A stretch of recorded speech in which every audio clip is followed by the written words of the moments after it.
Chapter 11. The Old Lady's Bedroom. Nothing more happened worth telling for some time. The autumn came and went by. There were no more flowers in the garden. The wind blew strong and howled among the rocks. The rain fell, and drenched the few yellow and red leaves that could not get off the bare branches. Again and again there would be a glorious morning, followed by a pouring afternoon, and sometimes for a week together there would be rain, nothing but rain all day, and then the most lovely cloudless night, with the sky all out in full-blown stars, not one missing. But the princess could not see much of them, for she went to bed early. The winter drew on, and she found things growing dreary. When it was too stormy to go out, and she had got tired of her toys, Lootie would take her about the house, sometimes to the housekeeper's room, where the housekeeper, who was a good, kind old woman, made much of her; sometimes to the servants' hall, or the kitchen, where she was not princess merely, but absolute queen, and ran a great risk of being spoiled. Sometimes she would run off herself to the room where the men at arms whom the king had left sat, and they showed her their arms and accoutrements, and did what they could to amuse her. Still, at times she found it very dreary, and often wished that her huge great grandmother had not been a dream. One morning the nurse left her with the housekeeper for a while. To amuse her, she turned out the contents of an old cabinet upon the table. The little princess found her treasures, queer ancient ornaments, and many things, the use of which she could not imagine, far more interesting than her own toys, and sat playing with them for 2 hours or more. But at length, in handling a curious old-fashioned brooch, she ran the pin of it into her thumb, and gave a little scream with the sharpness of the pain, but would have thought little more of it had not the pain increased, and her thumb began to swell. This alarmed the housekeeper greatly. The nurse was fetched, the doctor was sent for, her hand was poulticed, and long before her usual time she was put to bed. The pain still continued, and although she fell asleep and dreamt a good many dreams, there was the pain always in every dream. At last it woke her up. The moon was shining brightly into the room. The poultice had fallen off her hand, and it was burning hot. She fancied if she could hold it into the moonlight, that would cool it. So she got out of bed, without waking the nurse, who lay at the other end of the room, and went to the window. When she looked out, she saw one of the men at arms walking in the garden with the moonlight glancing on his armour. She was just going to tap on the window and call him, for she wanted to tell him all about it, when she bethought herself that might wake Lootie, and she would put her into her bed again. So she resolved to go to the window of another room, and call him from there. It was so much nicer to have somebody to talk to than to lie awake in bed with the burning pain in her hand. She opened the door very gently, and went through the nursery, which did not look into the garden, to go to the other window. But when she came to the foot of the old staircase, there was the moon shining down from some window high up, and making the worm-eaten oak look very strange and delicate and lovely. In a moment she was putting her little feet one after the other in the silvery path up to the stair, looking behind as she went, to see the shadow they made in the middle of the silver. Some little girls would have been afraid to find themselves thus alone in the middle of the night, but Irene was a princess. As she went slowly up the stair, not quite sure that she was not dreaming, suddenly a great longing woke up in her heart to try once more whether she could not find the old lady with the silvery hair. "If she is a dream," she said to herself, "then I am the likelier to find her, if I am dreaming." So up and up she went, stair after stair, until she came to the many rooms, all just as she had seen them before. Through passage after passage she softly sped, comforting herself that if she should lose her way it would not matter much, because when she woke she would find herself in her own bed with Lootie not far off. But, as if she had known every step of the way, she walked straight to the door at the foot of the narrow stair that led to the tower. "What if I should really find my beautiful old grandmother up there?" she said to herself as she crept up the steep steps. When she reached the top, she stood a moment listening in the dark, for there was no moon there. Yes, it was. It was the hum of the spinning wheel. What a diligent grandmother to work both day and night! She tapped gently at the door. "Come in, Irene," said the sweet voice. The princess opened the door and entered. There was the moonlight streaming in at the window, and in the middle of the moonlight sat the old lady, in her black dress with the white lace, and her silvery hair mingling with the moonlight, so that you could not have told which was which. "Come in, Irene," she said again. "Can you tell me what I am spinning?" "She speaks," thought Irene, "just as if she had seen me 5 minutes ago, or yesterday at the farthest." "No," she answered, "I don't know what you're spinning. Please, I thought you were a dream. Why couldn't I find you before, great great grandmother?" "That you are hardly old enough to understand. But you would have found me sooner if you hadn't come to think that I was a dream. I will give you one reason, though, why you couldn't find me. I didn't want you to find me." "Why, please?" "Because I did not want Lootie to know I was here." "But you told me to tell Lootie." "Yes, but I knew Lootie would not believe you. If she were to see me sitting spinning here, she wouldn't believe me either." "Why?" "Because she couldn't. She would rub her eyes and go away and say she felt queer, and forget half of it and more, and then say it had all been a dream." "Just like me," said Irene, feeling very much ashamed of herself. "Yes, a good deal like you. But not just like you, for you've come again, and Lootie wouldn't have come again. She would have said, 'No, no.' She had had enough of such nonsense." "Is it naughty of Lootie, then?" "It would be naughty of you. I've never done anything for Lootie." "And you did wash my face and hands for me," said Irene, beginning to cry. The old lady smiled a sweet smile and said, "I'm not vexed with you, my child, nor with Lootie either. But I don't want you to say anything more to Lootie about me. If she should ask you, you must just be silent.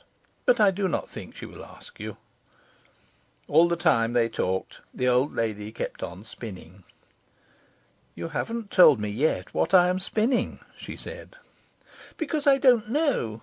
It's very pretty stuff." It was indeed very pretty stuff. There was a good bunch of it on the distaff attached to the spinning wheel, and in the moonlight it shone like... what shall I say it was like? It was not white enough for silver. Yes, it was like silver, but shone grey rather than white, and glittered only a little. And the thread the old lady drew out from it was so fine that Irene could hardly see it. "I am spinning this for you, my child." "For me? What am I to do with it, please?" "I will tell you by and by. But first I will tell you what it is. It is spider web, of a particular kind. My pigeons bring it me from over the great sea. There is only one forest where the spiders live who make this particular kind, the finest and strongest of any. I have nearly finished my present job. What is on the rock now will be enough. I have a week's work there yet, though," she added, looking at the bunch. "Do you work all day and all night too, great great great great grandmother?" said the princess, thinking to be very polite with so many greats. "I'm not quite so great as all that," she answered, smiling almost merrily. "If you call me grandmother, that will do. No, I don't work every night, only moonlit nights, and then no longer than the moon shines upon my wheel. I shan't work much longer tonight." "And what will you do next, grandmother?" "Go to bed. Would you like to see my bedroom?" "Yes, that I should." "Then I think I won't work any longer tonight. I shall be in good time." The old lady rose, and left her wheel standing just as it was. You see, there was no good in putting it away, for where there was not any furniture there was no danger of being untidy. Then she took Irene by the hand, but it was her bad hand, and Irene gave a little cry of pain. "Oh, my child," said her grandmother, "what is the matter?"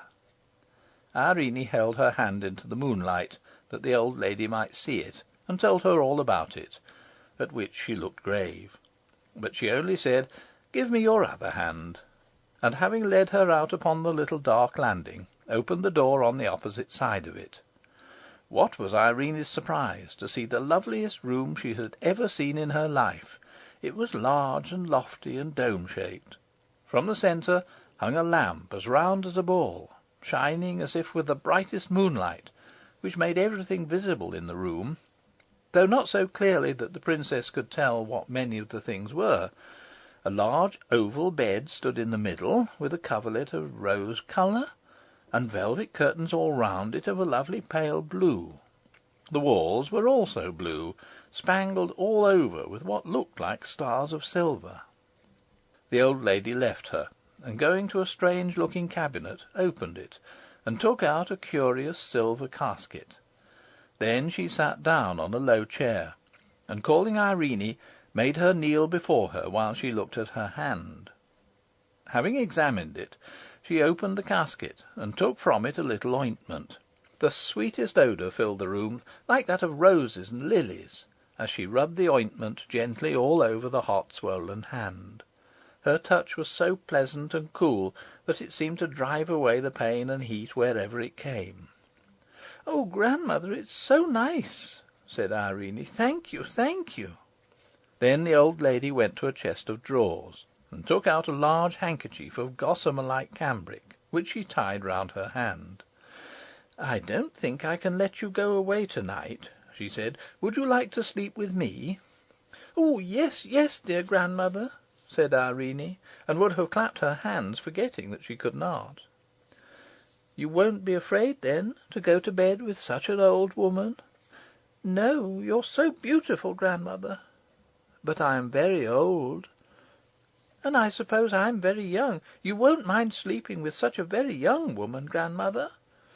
"You sweet little pertness," said the old lady, and drew her towards her, and kissed her on the forehead and the cheek and the mouth. Then she got a large silver basin, and having poured some water into it, made Irene sit on the chair, and washed her feet. This done, she was ready for bed, and oh, what a delicious bed it was into which her grandmother laid her! She could hardly have told she was lying upon anything. She felt nothing but the softness. The old lady, having undressed herself, lay down beside her. "Why don't you put out your moon?" asked the princess. "That never goes out, night or day," she answered. "In the darkest night, if any of my pigeons are out on a message, they always see my moon and know where to fly to." "But if somebody besides the pigeons were to see it, somebody about the house, I mean, they would come to look what it was and find you." "The better for them, then," said the old lady. "But it does not happen above 5 times in 100 years that any one does see it. The greater part of those who do take it for a meteor, wink their eyes, and forget it again. Besides, nobody could find the room except I pleased. Besides, again, I will tell you a secret. If that light were to go out, you would fancy yourself lying in a bare garret on a heap of old straw, and would not see one of the pleasant things round about you all the time." "I hope it will never go out," said the princess. "I hope not. But it's time we both went to sleep. Shall I take you in my arms?" The little princess nestled close up to the old lady, who took her in both her arms and held her close to her bosom. "Oh dear, this is so nice," said the princess. "I didn't know anything in the world could be so comfortable. I should like to lie here for ever." "You may if you will," said the old lady. "But I must put you to one trial, not a very hard one, I hope. This night week you must come back to me. If you don't, I do not know when you may find me again, and you will soon want me very much." "Oh, please don't let me forget." "You shall not forget. The only question is whether you will believe I am anywhere, whether you will believe I am anything but a dream. You may be sure I will do all I can to help you to come, but it will rest with yourself after all. On the night of next Friday you must come to me. Mind now." "I'll try," said the princess. "Then good night," said the old lady, and kissed the forehead which lay in her bosom.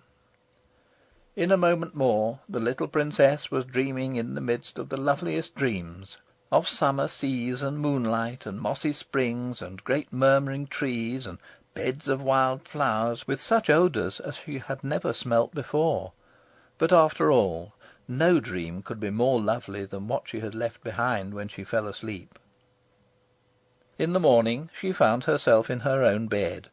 There was no handkerchief or anything else on her hand. Only a sweet odour lingered about it. The swelling had all gone down.